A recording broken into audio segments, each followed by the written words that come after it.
В эфире Абхазского телевидения информационный выпуск Амшек-Шара. Здравствуйте. Сегодня в выпуске. Путь длиною в 24 года. Перезахоронение останков героя Абхазии Дмитрия Чепенца.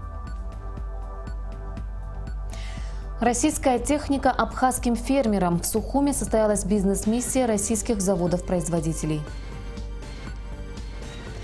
300 экскурсоводов получили дипломы. В Министерстве по курортам и туризму состоялась аттестация гидов.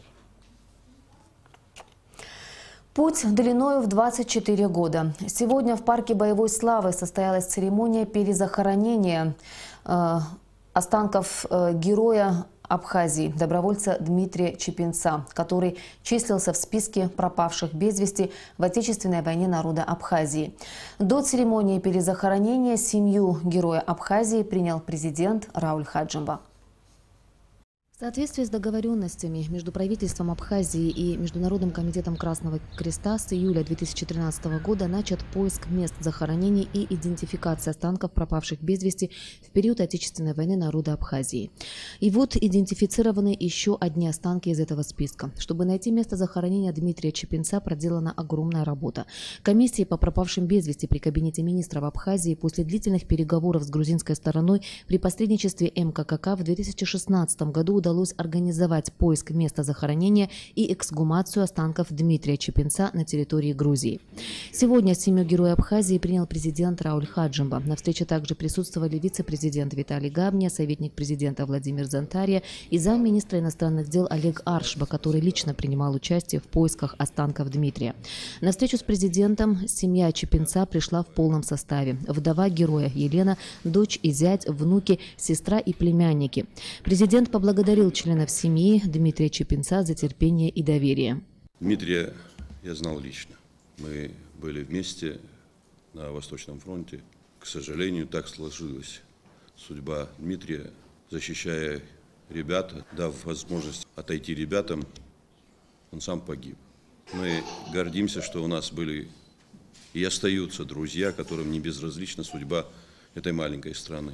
Человек жив, пока жива память о нем. Имя героя Абхазии Дмитрия Чепенца навеки вписано в историю нашей страны, отметил вице-президент Виталий Габния. Все, кто говорят за Дмитрия Эдуардовича, это был офицер, который закончил Донецкое военное училище и на голову был профессионально подготовлен, и ребята на него из однополчан ориентировались. Его не забудут здесь ни в какие времена. Елена Чепенец поблагодарила руководство страны за внимание и поддержку, которые им оказываются и по сей день. Рауль Хаджимба заверил семью добровольца, что и дальше руководство страны будет поддерживать и помогать родным Дмитрия Чепенца. Президент преподнес членам семьи героя памятные подарки.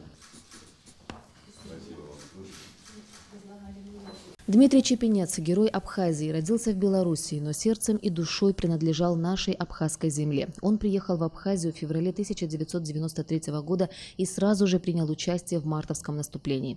В мае он уже на Восточном фронте совершает рискованные вылазки в стан врагов, добывая ценные сведения. В июне 1993 года в составе разведывательно-диверсионной группы под командованием Алика Мибония отправился на задание, с которого не вернулся. А вот сюда нас учил. Мы столько откуда знали, какие вести, как диверсионные работы вести, как вести подрывные. Мы столько не знали, он нас больше учил. Вот последний бой нам дали задание. Это большое высоковольтная линия надо было уничтожить. Она только шел в Грузию, так было, такое задание было поставлено. Мы должны были столб взорвать, чтобы энергии не питались они. Дмитрий Чепенец был хорошим товарищем и настоящим профессионалом, вспоминает кавалер ордена Леона Илья Гамисония, на тот период начальник штаба Тхорчалского полка. То, что он был специалист хороший, это безусловно. Он был интересный человек, хороший друг, товарищ. Вот здесь стоят его боевые друзья, которые, в общем-то, с ним даже были в последнем бою. О нем только хорошее мнение у всех. Человек, значит, очень патриотично относящийся вот к нашим событиям. Человек неравнодушный. И вот событие, которое ждало своего часа 24 года. Здесь все, родные и близкие. Президент свободной страны, за которую отдал жизнь Дмитрий Чепенец. Боевые товарищи, матери погибших. Во время Отечественной войны народа Абхазии наш народ не был одинок. Рядом были такие патриоты, как Дмитрий Чепенец, отмечали выступавшие на митинге. Отголоски грузинской вооруженной агрессии вновь и вновь будоражат сердца наших граждан. По истечении стольких лет мы провожаем последний путь героев Абхазии, навсегда связавших с ней свою судьбу. В тяжелые дни, когда на мирную и свободолюбивую Абхазскую республику обрушилась беда, мы не были одиноки. Сотни добровольцев, прибывавшие к нам по зову крови и долгу чести, вливались в ряды защитников нашей Родины.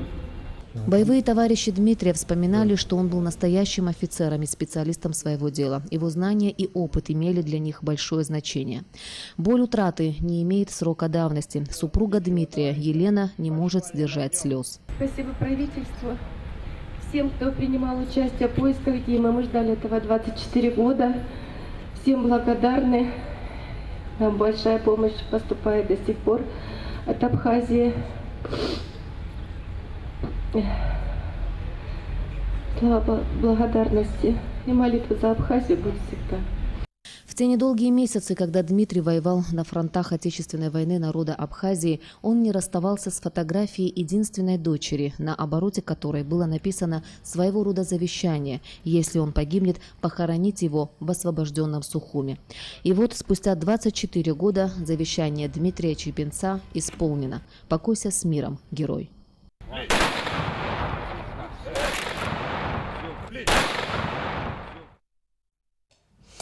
Сегодня президент Рауль Хаджимба провел совещание по вопросам выдачи общегражданских паспортов гражданина Республики Абхазия и видов на жительство.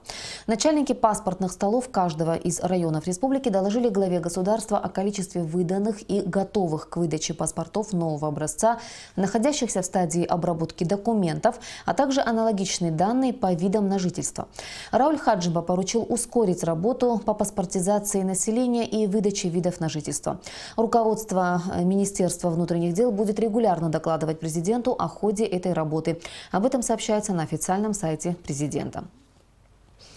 В рамках осуществления парламентских контрольных полномочий в Комитете Народного собрания парламента Республики Абхазия по обороне и национальной безопасности состоялось расширенное заседание, которое провел председатель комитета Илья Гуния. В заседании принял участие заместитель генерального прокурора Ишсока Акалия. Он проинформировал депутатов о ходе расследования уголовных дел по фактам изнасилования несовершеннолетней и убийства ее старшей сестры. Ишсок Акалия сообщил, что в настоящее время идет сбор материалов для назначения и проведения соответствующей экспертизы. Бизнес-миссия российских заводов-производителей сельскохозяйственной техники и оборудования состоялась в Сухуми. Более 10 российских предприятий представили свою продукцию абхазским потребителям. В мероприятии приняли участие представители государственных органов власти республики, Торгпредства России в Абхазии, ТПП, российские и абхазские бизнесмены. На встрече также обсудили поставку техники в нашу республику по льготным схемам. Подробности в репортаже Алики Трапш.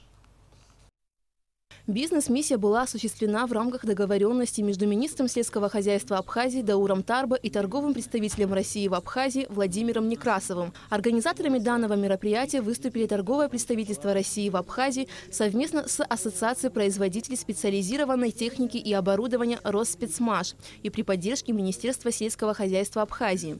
Абхазия считается аграрной страной. Благодаря климатическому условию у нас можно выращивать разнообразную растениеводческую продукцию, а также есть все условия для развития животноводства. Для всего этого необходимо современное техническое оснащение, которое позволит производителям осуществлять производство сельскохозяйственной продукции в соответствии с действующими стандартами, направленными на снижение затрат труда и качества выращенных и произведенных товаров, современное техническое оснащение для сельхозпредприятий, крестьян и фермеров, несомненно, будут способствовать развитию производства сельскохозяйственной продукции и увеличению ее объемов. Росспецмаш включает в себя 156 предприятий, производителей аграрной техники. Некоторые из этих предприятий производят не только сельскохозяйственную, но и строительно-дорожную технику, а также компоненты пищевого машиностроения. В рамках бизнес-миссии представители российских компаний презентовали абхазским коллегам свою продукцию. Основное занятие нашего предприятия – это зерноперерабатывающее оборудование. Основное – это мельницы для переработки зерна, пшеницы, ржи и других культур. Вице-премьер правительства Беслан Ишба подчеркнул, что в Абхазии много успешных предпринимателей, а для руководства страны развитие сельского хозяйства является приоритетным. Наша сельхозпродукция, которая вывозится, пользуется большим авторитетом. Вы тоже это прекрасно знаете. Бренд Абхазии, экологически чистый продукт. Это непосредственно, значит, наши те же мандарины и все, что вокруг сельского хозяйства у нас происходит. Но помимо этого есть еще и переработанная продукция, которая занимает лидирующие позиции. Поэтому нам действительно очень интересно дальнейшее взаимодействие. Теперь у абхазских предпринимателей есть возможность приобрести тракторы, почвообрабатывающую и уборочную технику, культиваторы и другое оборудование прямо от производителей по приемлемым ценам. Алика Трапш, Роберт Ломия, Абхазское телевидение. Движение на 59-м километре республиканской трассы в районе Кадорского ущелья восстановлено. Как сообщает пресс-служба госкомпании Апснаргылара, более месяца специалисты госпредприятия «Абхазберегозащита» выполняли ремонтные работы на 59-м километре республиканской трассы в районе Кадорского ущелья. Ранее в результате повышения уровня реки Кадор была основательно подмыта береговая линия, что привело к обрушению дороги и, как следствие, невозможности не только транспортного, но и пешеходного движения. Как сообщил директор Абхазберегозащиты Игорь Казанба, работы на этом участке дороги еще продолжаются. Они направлены на расширение дорожного полотна. Однако уже сейчас жители верхней части ущелья могут беспрепятственно проезжать по восстановленной дороге. В Министерстве по курортам и туризму состоялась аттестация экскурсоводов, гидов-переводчиков и инструкторов по горному туризму. Диплом экскурсовода получили те, кто сдал экзамены в 2 этапа. Подробности в репортаже Аманды Пония. Профессия экскурсовода – одна из наиболее увлекательных и ответственных, а в летнее время наиболее востребованная. Гид-экскурсовод, как называют уже квалифицированного специалиста, должен уметь не только выступать перед туристами, но и быть эрудированным и артистичным. Сегодня последний день аттестации. Аттестация была сделана с целью реестра общего экскурсоводов на территории Республики Абхазия, которая осуществляет свою деятельность. Чтобы мы знали, какие экскурсоводы у нас есть, какие знаниями они обладают, как они могут преподнести свою информацию и коммуникабельны они в общении с экскурсантами, и раскрытие темы на экскурсионных маршрутах, на которых они осуществляют свою деятельность. В данный момент у нас есть экскурсоводы, которые владеют английским языком и могут встретить интуриста и дать ему общую информацию про нашу республику и отдельно по экскурсионным объектам. Они владеют очень хорошо историей, географией и самым основополагающим предметом – это экскурсоведение. Экзамен принимала специальная экспертная комиссия из 13 человек. Это ученые, представители общественности, эксперты по туризму. Экзамен проходил в 2 этапа. Первый состоялось тестирование, на котором экскурсоводы получили по 10 общих вопросов. Затем собеседование. Каждый отвечал на вопросы по своему маршруту. В конце экзамена они получили бейджики и диплом. Если у экскурсовода стаж работы более 5 лет, он получает 2-ю категорию. А если более 7 лет, то 1-ю. Сегодня у нас последний день аттестационного экзамена, который начался с апреля месяца. То есть на основании нового положения, внесенным с изменением в 2017 году, мы проводим аттестацию экскурсоводов, гидов-переводчиков, инструкторов горно-пешеходного туризма. В течение 3 месяцев все желающие претенденты на экскурсовода приходили, сдавали у нас экзамены, мы их аттестовывали. Что касается несдачи, мы им даем 2-ю возможность пересдачи на пятницу. Вот, и у нас более 20 человек собралось на пятничную группу. Это те неаттестованные, которые имеют 2-й раз попытку сдачи. Мы можем говорить о том, что именно качество предоставления экскурсионного обслуживания у нас намного становится лучше с каждым годом, нежели это там было в сравнении 5-10 лет назад. То есть с каждым годом все лучше и лучше. На сегодняшний день прошли аттестацию больше 300 экскурсоводов. За каждым из них закрепляется маршрут, отклонение от которого влечет изъятие бейджика и свидетельство о прохождении аттестации. Аманда Пония, Беслан Шхенджирия, Абхазское телевидение. Около месяца велись работы по очистке Кадорской крепости, объекта, внесенного в реестр памятников архитектурного наследия Абхазии. Кроме того, здесь были проведены берегоукрепительные работы. Возможно, в скором времени Кадорская крепость станет еще одним объектом посещения туристами. Репортаж Сари Исмар. Кадорская крепость, предположительно XI века, много лет назад была внесена в список памятников архитектуры. Правда, тогда интерес к этому месту у археологов и ученых был небольшой. Возможно, это связано с тем, что до определенного времени добраться сюда было практически невозможно. Еще в 90-х годах прошлого века дорога была полностью уничтожена. Сейчас, благодаря компании «Нерод Инвест», она частично восстановлена, и теперь к этой крепости можно подъехать на машине. Эту дорогу пробили мы. Сюда невозможно было подъехать. Но вот сейчас, когда мы ехали, останавливались тоже. Работы надо, насыпи надо делать, выравнивать надо. Потому что это сейчас солнце пригрело, последние 2-3 дня мы можем кое-как проехать, и то на джипах. А то не проедешь. Работы надо продолжать. Кажется, время не подвластно над этими стенами. Они сохранились практически в первозданном виде. Уничтожены были лишь незначительные ее части. У крепости большая история. Об этом можно судить и по многим историческим справкам и преданиям. Считается, что здесь долгое время скрывался сын Килишбея Чачба Сафарбей. Также во время Отечественной войны народа Абхазии это был оборонительный рубеж. Вот здесь вот находились отряды нашего ополчения, которые контролировали ситуацию за Кадор, потому что за Кадором находились грузинские войска. Но вертолетами их бомбили. И вот там вы видите разрушения, стена, часть в южной части пострадала. И там эти разрушения были связаны с боевыми действиями. Определить, когда была разрушена эта стена, сейчас уже невозможно. Но с каждым годом, пусть и незаметно, но рушится и западная ее часть. Также у подножия скалы совсем недавно были проведены масштабные работы по укреплению берегов. По словам сотрудников компании «Нерод Инвест», русло реки было изменено, так как вода подмывала часть скалы. Мы начали берегоукрепительные работы по правой стороне реки Кадор. Вот село Кацыкыт. Начали берегоукрепительные работы проводить. Там укрепили, но Кадор двинулся тогда в левую сторону. Начал подмывать эту левую сторону. И вот это, если мы срочно не перебросили сюда технику и русло Кадора не перекинули в середину, сегодня этой крепости, у подножия которой мы стоим, скорее всего, не было. Работу провели. Работа была проведена, конечно, по поручению, по заданию, значит, руководства страны. От многолетних зарослей и мусора была расчищена и сама крепость. Пока здесь никакие работы не ведутся. Но в планах у Министерства культуры и охраны историко-культурного наследия этот памятник архитектуры и всю прилегающую к ней территорию сделать еще одним объектом туристического маршрута. В перспективе это был бы очень хорошим туристическим маршрутом Восточной Абхазии.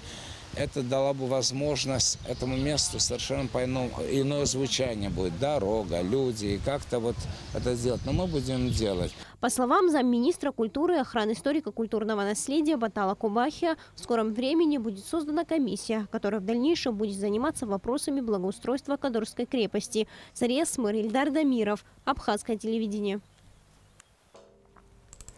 Сотни молодых людей, вчерашних школьников, шагнули в новую жизнь, оставив позади долгие 11 лет, полных радости и стремления к знаниям. Сегодня в Сухуми в Абхазской государственной филармонии имени Раждина Гумба чествовали выпускников 2017 года. Всего по Абхазии 1922 выпускника, из них 54 отличника и 9 медалистов. Среди тех, кто пришел поздравить выпускников, были премьер-министр Беслан Барцец, педагоги и, конечно же, родители. А 9 медалистам были также вручены подарки от ТПП Абхазии. Поздравления от имени главы государства Рауля Хаджимова зачитал советник президента Владимир Зантария. В Абхазии растет достойное, талантливое поколение, за которым светлое будущее страны, отмечается в поздравлении. Я от всей души, от имени президента Республики Абхазия хочу поздравить вас с окончанием школы, пожелать вам доброго настроения, новых свершений, новых успехов. Реорганизована Государственная гидрометеорологическая служба Абхазии. Теперь она подведомственна Государственному комитету по экологии и охране природы.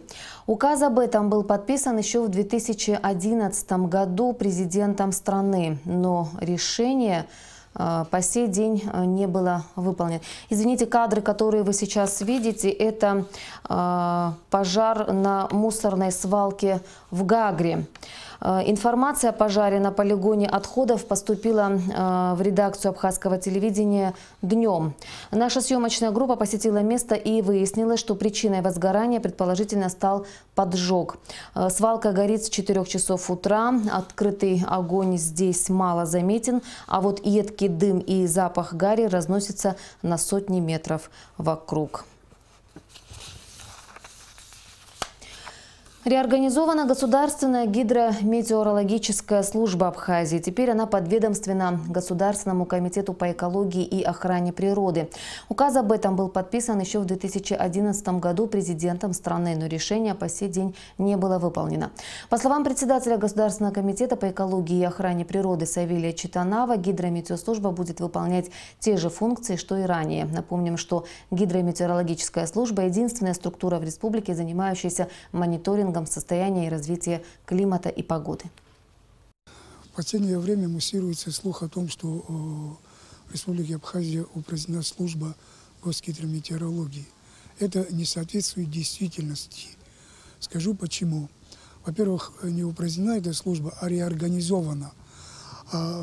Реорганизована потому, что указом президента 2011 года при формировании структуры Кабинета министров Госгидромет был введен в структуру Госкомитета по экологии и природопользованию тогда. Но по различным обстоятельствам этот указ не был реализован. В связи с переходом Министерства финансов на казначейскую систему финансирования встал вопрос финансирования Госгидромета, номинально являющийся самостоятельным органом управления, а в действительности уже указом президента 2011 года являющийся в структуре Госгидромета. И с этим и с введением казначейской системы финансирования Госгидромета прекращалось, ибо как самостоятельная структура она не фигурирует нигде. И чтобы решить этот вопрос, необходимость введения в структуру Госгидромета, в структуру Госкомитета по экологии была уже очевидна. И о погоде.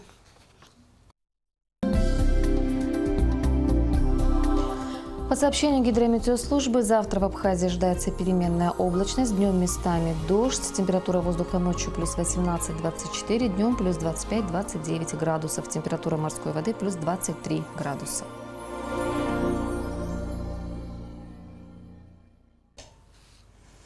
Информационный выпуск завершен. Я прощаюсь с вами. До встречи в эфире.